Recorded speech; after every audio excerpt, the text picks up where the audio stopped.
There's nothing I hate more than scuff marks on a wall.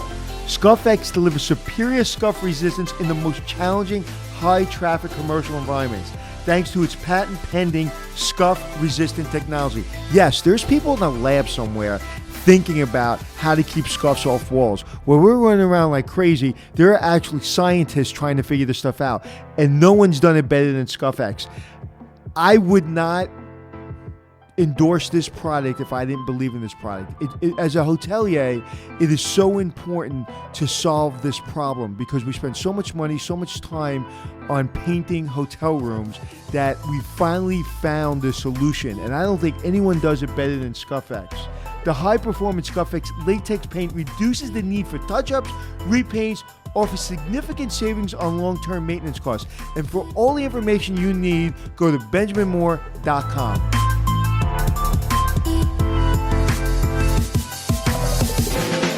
It's checking in with Anthony and Glenn, teaching you to be the hotelier that you wanna be. It's checking in with Anthony and Glenn. Anthony. Garden City Hotel. Oh my God. We haven't been back here in, it seems like years. It does seem like years, but you know what, Anthony? You and I have been on the road for so long. It's been an incredible spring and start of summer. But now we're back at our home base. It's feeling pretty good. Garden City Hotel. Love this place. So let me ask you a question. Where was the last time I saw you?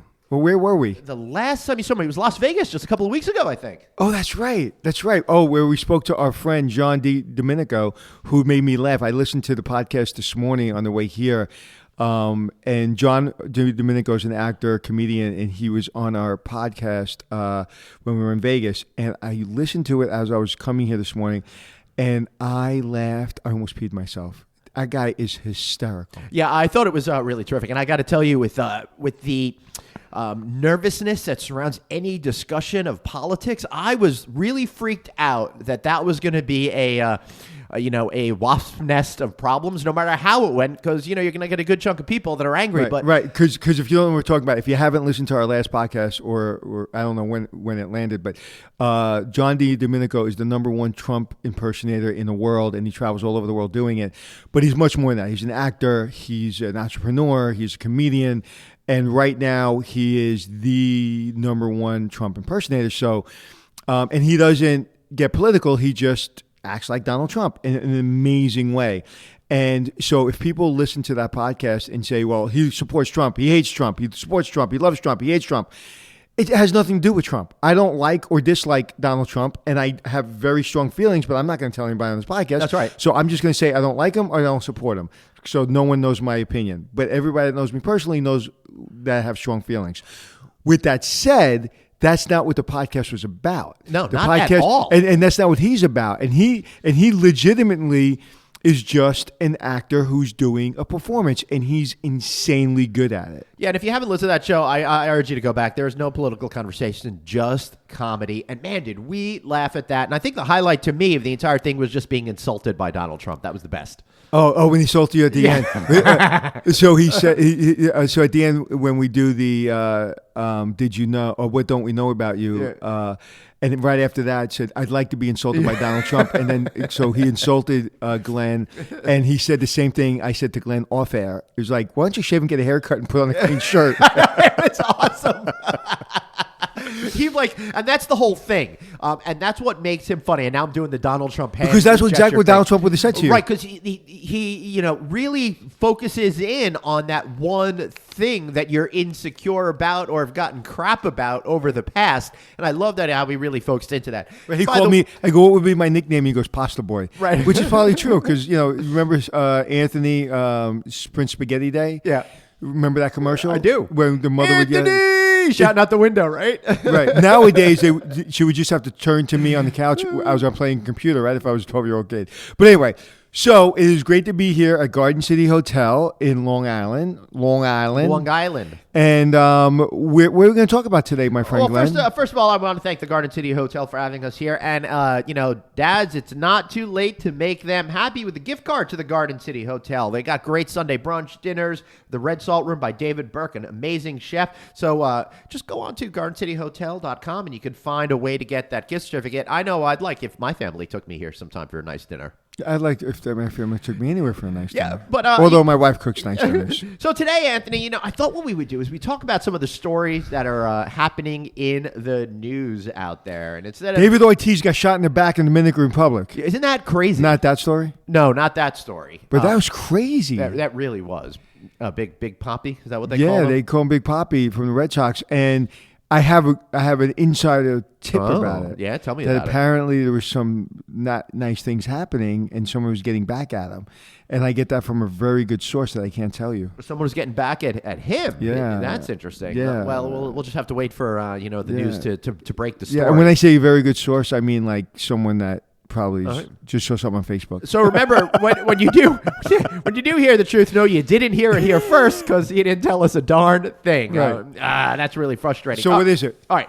So I thought the first thing I'd want to talk about today is good old Airbnb. Right, I know you're making a face with me. We're not going to talk about it from the traditional angle. We're gonna talk about it because people right now love putting out news stories about Airbnb in terms of negative experiences that they happen. So one woman went ahead and she found a locked door in the Airbnb that she rented. So what would you do? She did what? She found a locked door. A locked door. A door is locked, right?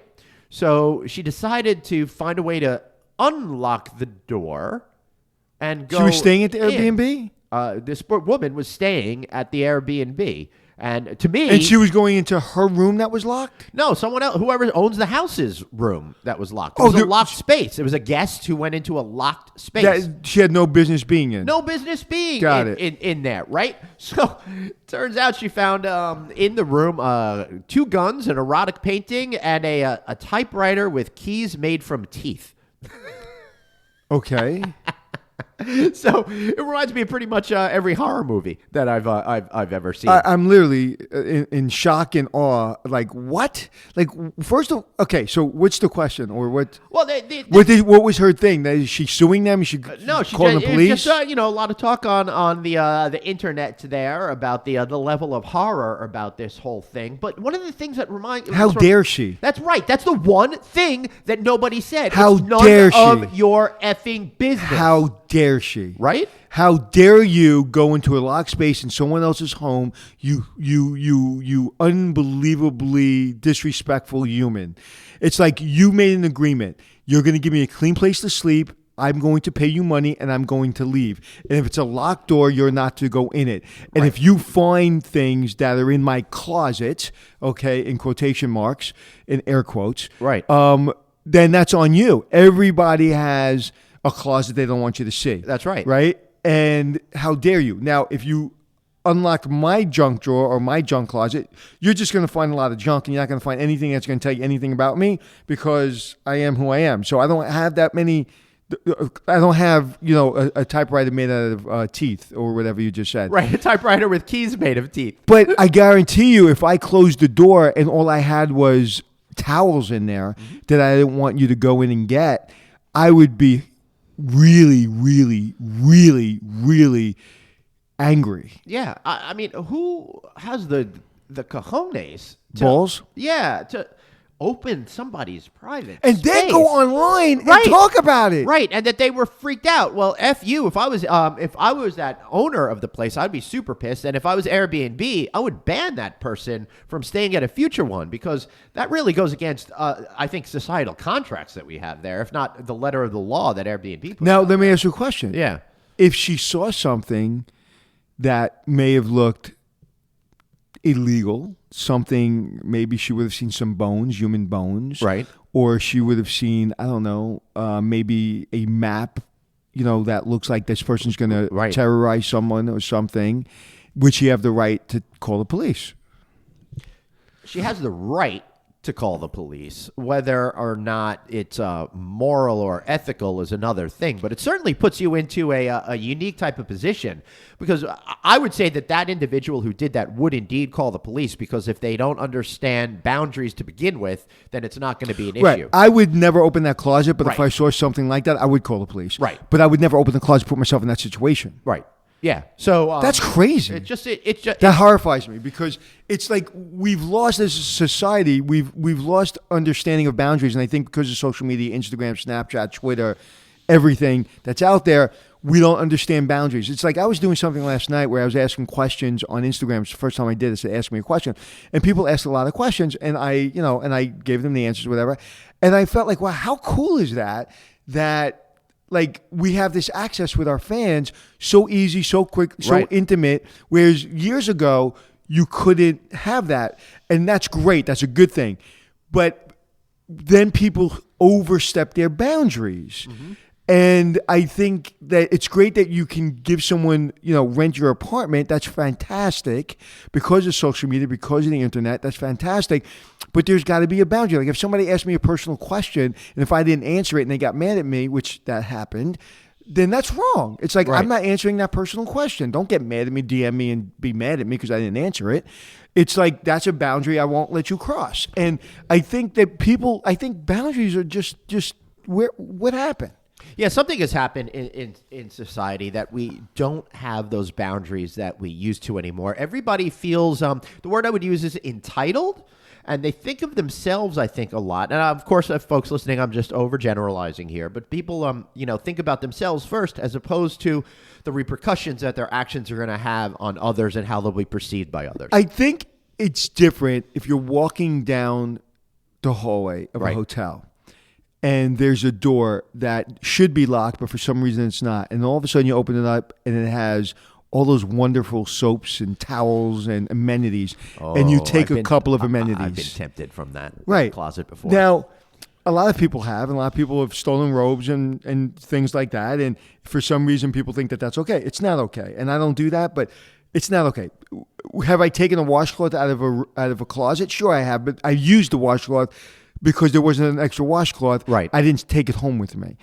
But so there is that. Well, I do it in the hotel room. Why can't I do it in Airbnb? Yeah, that's very true. But there's such distinct and different things. I don't think society necessarily realizes that. But you got me thinking. Holiday Inn years ago did a really, really fun campaign that I think that really resonated with me. I remember it all these years later. It was focused on the fact that people stole towels all the time. For some reason, I don't think they do it as much as they used to. Maybe that's just wrong, but they had a towel amnesty day, and that you could return any towels that you stole from a Holiday Inn, and you wouldn't get in trouble for it. I think you got a discount or something. Right. There had to be some sort of carrot. I don't remember exactly Right. what that was. That's a great marketing idea. Right, a great marketing idea because it really gets to the heart of what people really do and kind of combat it in a fun kind of a way. Right. And there was someone in my family, I will not mention her name, Diane, that stole a bathrobe out of one of my hotels years and years ago. And I haven't charged her yet for that. Why do you think people feel entitled to? Like, I totally get if someone takes a washcloth or maybe even a towel or something like that, but why would somebody take a bathrobe? Those things are super expensive. Well, in this instance, I actually told her she can take it. No, I get it's it. a family I'm member. talking about I'm just joking. generally speaking. People feel, you know what? I'll take it a step further. When people, they have their door locked, right? And it says do not disturb. And within 24 hours, maybe someone goes into their room because it's after 24 hours. And people, I posted this on Facebook once. It was about the whole do not disturb thing after Disney decided to not have do not disturb signs or whatever. And it was the most comments I've ever received on Facebook ever to this day. Really? People were outraged that Disney would come into your room after 24 hours, or actually they would come in your room anytime they wanted, or whatever their policy was. It was very different than abiding by a do not disturb sign that means you can't go in that room ever. Yes, I can. Yeah, it's not your room. It's my room. It's a complete fallacy. If I run the hotel, it's my room. I will give you your privacy, but if I want to go in that room, I'm going in that room. Right. And people probably hear me saying that and be outraged. I'll knock on the door. I won't knock the door down. And if you say, I'm sorry, I'm here, I will not go in. That's right. But if I see a do not disturb sign on for 24 hours or I feel something suspicious going on, I will ask one of my employees to go in that room because it's the safety and security of the entire hotel.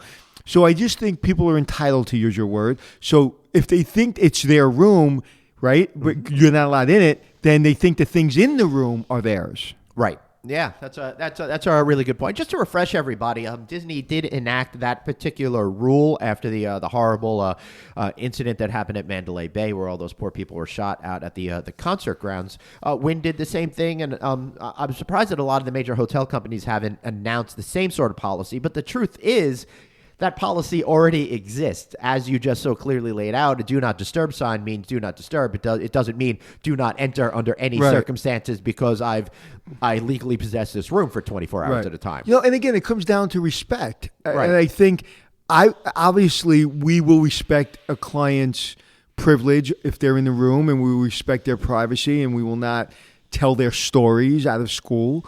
But there is a life safety. If you're on an airplane and you become belligerent because you're drunk, or because if you say something that's hostile towards a flight attendant, they have the right to land the plane and remove you and have you arrested because you're taking other people's lives in your hand we don't know if you're going to be reckless. We don't know what you're going to do. So in the hotel room, I think it's the same thing. Just because we're not, 35,000 feet in the air, if we feel you're a danger to our building and to our other employees, because guess what? There's a lot. Good people stay in hotels. Murderers stay in hotels. Drug addicts stay in hotels. Poor people stay in a hotel. Rich people stay in a hotel. Everyone stays in a hotel, right? If you go to all the Ivy League schools, those kids stay in hotels. Right. If you go to all the jails, those people have been to hotels. Everybody stays in hotels. Right. Okay? So good people, bad people, rich people, and we have a right to protect everyone. And they also want to protect you because everybody does stay in hotels, and from time to time, people may need medical assistance. And if the hotel doesn't know your whereabouts for 24 hours, they could think that you had a stroke and you're lying half dead in bed, and it's up to them to try to save your life. Very good point. I've walked in on not me, but my staff have walked on under my supervision 2 or 3 heart attacks. Yeah, of course. I remember clear as day. I was at the Plaza Hotel, and a gentleman dropped out of a heart attack, and went up there, and we found the body, called the police, and the detective said, or the EMS person said, he literally died where he stood. Like, he didn't even take a step. His heart attack was so dramatic, he dropped dead without even moving his feet. And that was just horrifying to me. And actually made me take better care of myself because it was like this guy was going out for a jog, right? So yes, that can happen in hotel rooms, and it does. People commit suicide in hotel rooms. Right. Unfortunately, Anthony Bourdain, that's where he committed suicide. Yeah. And his team was looking for him, and they found him there. But if he was by himself and no one was looking for him, and he had a do not disturb sign, and they didn't go in 24 hours or 16 or whatever hours, he'd be there for days and days and days. Right. And that's just a horrible thing to even consider. So, makes me realize this is why I don't go jogging, Anthony, because I don't want to drop dead of a heart attack. Ever since the 1970s, when the guy that popularized jogging died of a heart attack while jogging, I've been like, this is not my sport for me. That's for sure. Okay, and I'm doing it just so a hotelier doesn't have to walk in and find me dead. So how about all those people that swim and drown? All right, now you're touching a little too close to home. He swims, that's why. Yeah. So what's the next thing, my friend? Well, I do want to just show off a little bit. I have been so horrible and not exercising. I finally got back into exercising the last couple of weeks, and it's starting to make a difference. You know what's interesting? This morning when I saw you in the lobby, what is the first thing I said? That I didn't look like a horrible piece of crap. What did I say? You look happy. I looked happy. Right, and that's probably the swimming. Yeah, probably the swimming and not being on airplanes as frequently. But our next piece of news, and I really think that this is fantastic. New Jersey is going to make it law for panic buttons for hotel cleaners to be in all rooms. So the law comes into effect in January and applies to hotels with 100 rooms or more following a 2018 incident where a hotel cleaner at Bally's in Atlantic City was pushed into a room and sexually assaulted. So now there's going to be a new law. Housekeepers were enraged after that, rightfully so. They didn't feel safe. So starting in January, everybody's going to have a little bit of a clicker in case there's a panic or a situation. In my opinion, it should be a federal law. It should have been implemented as soon as the technology was founded. And Hilton, I spoke at the security conference for Hilton a couple of weeks ago, and they are implementing those buttons throughout their entire system. So every one of their housekeepers will have that. And I think every brand should do it. I think it should be a federal rule. Absolutely. Think about it. Think about that. A housekeeper is in a room. A person opens the door, has the key to their room. The door closes. That's right. it. I don't have to. Do you need to imagine what can happen in that room? 99.9999% of the time, nothing happens. Right, of course. But would you want someone that you love in a room with a stranger? No. Because at the end of the day, like we just discussed, everybody's in hotel rooms. Right. So I think it's not only great, I think it's horrible that it's not a federal law. As a matter of fact, it's one of those things that just makes so much sense. You can't help but wonder, why are we even talking about this? And it shouldn't be, it's 100 rooms. Right. It should be, so the person that has 5 rooms, those housekeepers could die? Yeah, and sorry. get raped? Sorry, your life is not valuable Right, enough. because it's only 100 rooms. You know what? I have a serious problem when it comes to over-regulations of businesses. Right. However, I not only understand, but it is very important to pay a good minimum wage. $15 an hour in New York City is a good minimum wage. When people are fighting and saying, it should stay at whatever it is, $9, $10. Right. You can't afford to do anything for $9 an hour. So $15, so people are like, oh, really? You must be, a bleeding heart. Right. It has nothing to do with that. It has to do that that's fair. Giving people safety and security, in a room, it shouldn't be a financial thing. It should be something about taking care of that person. Just like you're giving them rags and you're giving them cleaning supplies, part of doing business is giving them life safety equipment. Right. And that we don't have that as a federal rule is ridiculous. It is absolutely ridiculous. Now, get this, Anthony. According to The Guardian, they did a study over a year ago, and the research that they gathered from workers in the hospitality industry found that 89%, 9 out of 10 people had experienced one or more incidents of sexual harassment during their careers. That is scary as all heck. Absolutely. And I'm not shocked by it. You know what? I always wonder. What amazes me is the fact that people could be so amazing and people could be so freaking horrible. Yeah, and I think that's people. And when you look at a hotel, I always say a hotel is not a hotel; it's a home. Yeah. So people let their guards down a little bit more in hotels. People feel more relaxed in hotels. People become who they really are in hotels, and sometimes that's not a good thing. Yep. I mean, I wouldn't want to see most people behind closed doors. I wouldn't want to see how they treat their family or how they treat themselves, or, I just don't want to see that. But when they're in hotels, our employees experience that. You get drunk. You get drunk in hotels. Mm-hmm. You maybe do drugs in hotels. You feel, you really feel yourself in a really comfortable hotel. And it doesn't surprise me. Well, I will say, to bring it back to our first story, if I've had a little too much to drink in a hotel, sometimes I get paranoid that I'm going to die in the middle of the night, right? Not a rational thought, but I won't put that extra lock on the door. I'll just put the little thing that helps you open the door. I don't know what's the name of deadbolt. Yeah, no, not the I won't do the deadbolt because I figure the latch. I'll put the little latch on, but not the deadbolt because I want them to have an easier time getting into my room if I have a problem. Well, the good news is they can get into your room. Yes, it's actually harder for them to get in with the latch than is the deadbolt. Yes, because then they have to break something. Right. The deadbolt, a lot of hotels have keys to override that deadbolt. Right. The latch, you have like a little tool that you can throw the latch off.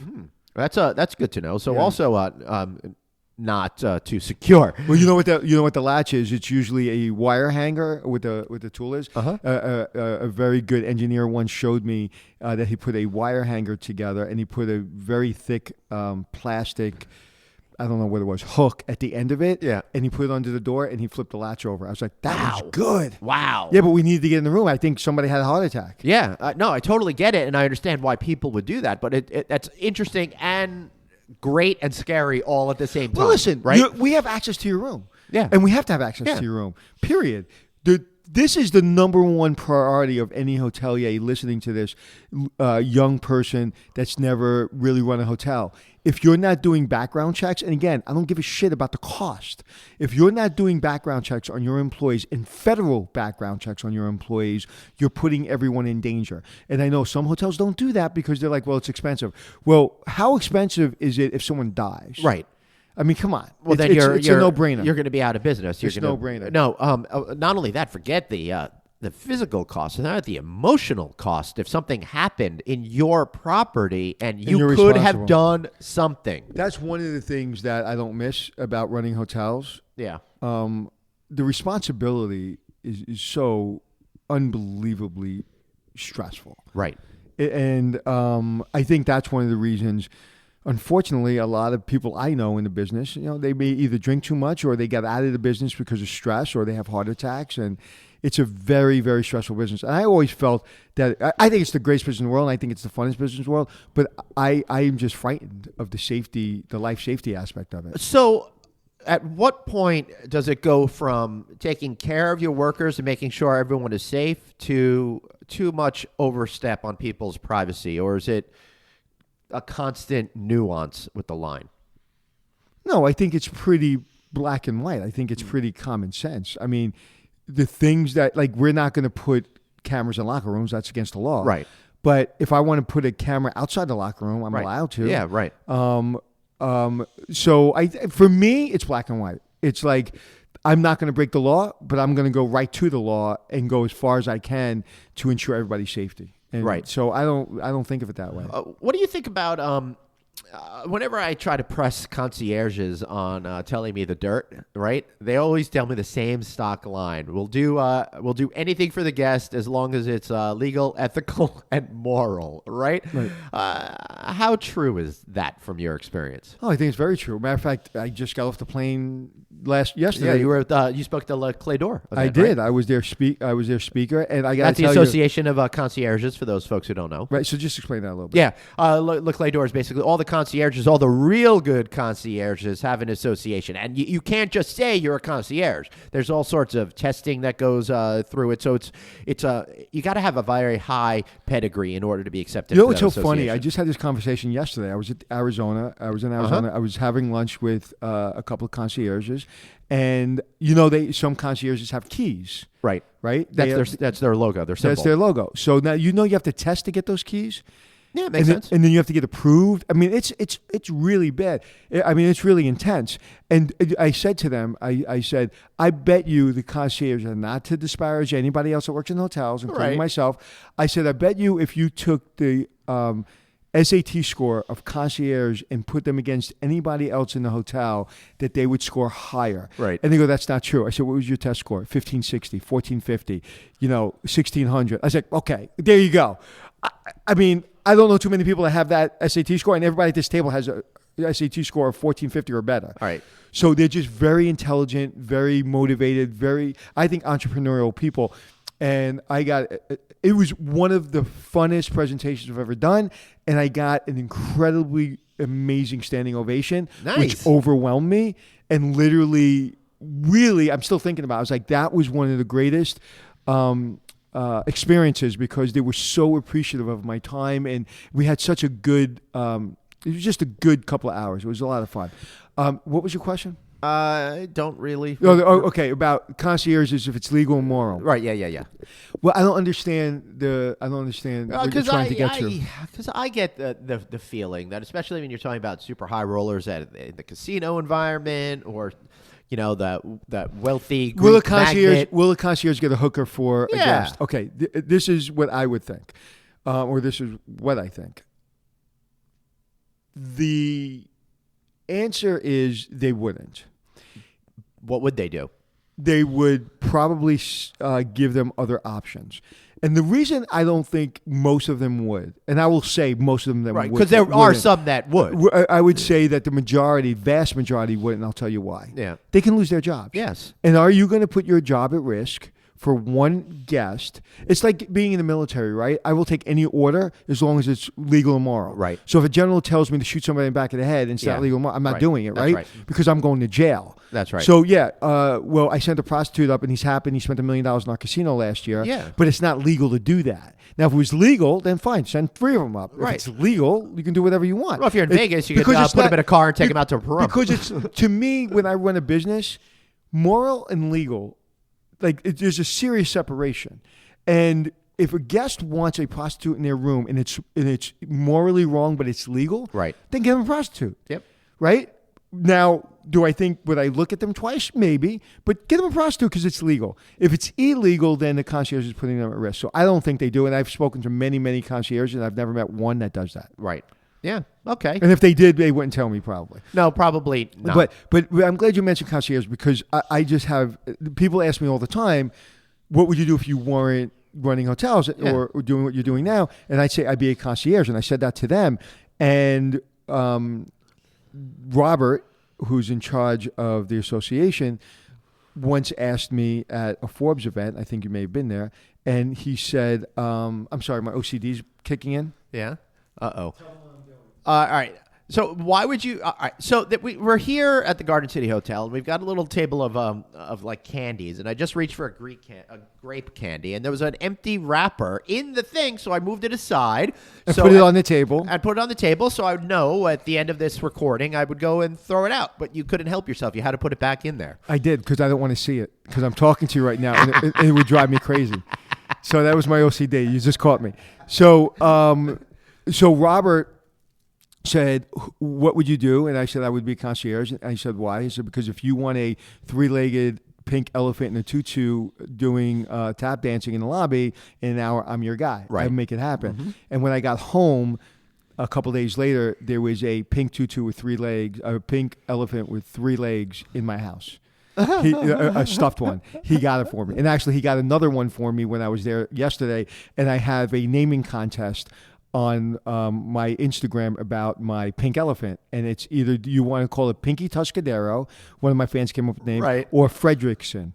And one of my fans randomly called it Fredrickson, and so the majority ruled that people want to call it Pinky Tuscadero from the Fonz. Remember Pinky Tuscadero? Of course, and her cousin Leather Tuscadero. Right, and Pinky Tuscadero is actually a singer and is still singing today all around the world. Oh, huh. But Pinky Tuscadero, the elephant's pink, it has tusk, so I loved it. And I'm Italian, so there you go.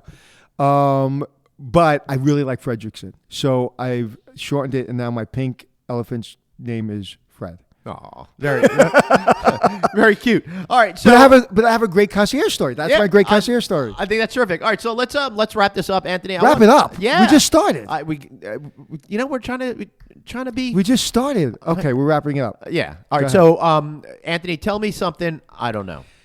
I just got off the plane last week in Vegas. It was 7:00 at night. The World Series of Poker was going on. They had a satellite event, and it was a $200 or $300 buy-in. I went to the table at 7:00 at night, and you know I love poker. I do. And I'm really, really, really grinding, and I'm trying to play as much poker as I can when I have time. Yep. And I sat at that table. There were 70 mostly professional poker players, or Right. at least poker players that play 50 hours a week.